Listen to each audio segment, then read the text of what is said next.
most wonderful time of the year. But I guess not everywhere.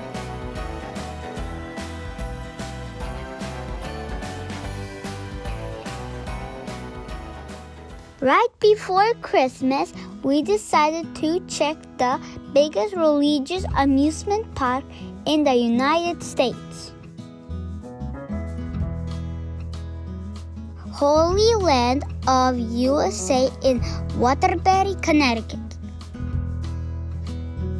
It is a great place where you can bring your family and learn the path of Jesus. But look what we found! Nowadays, this place is destroyed and abandoned. Christmas is about being good to one another.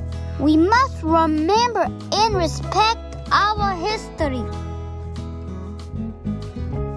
This is the place to remember the past and educate the future. I hope this video will wake up people and help us to rebuild Holyland Park.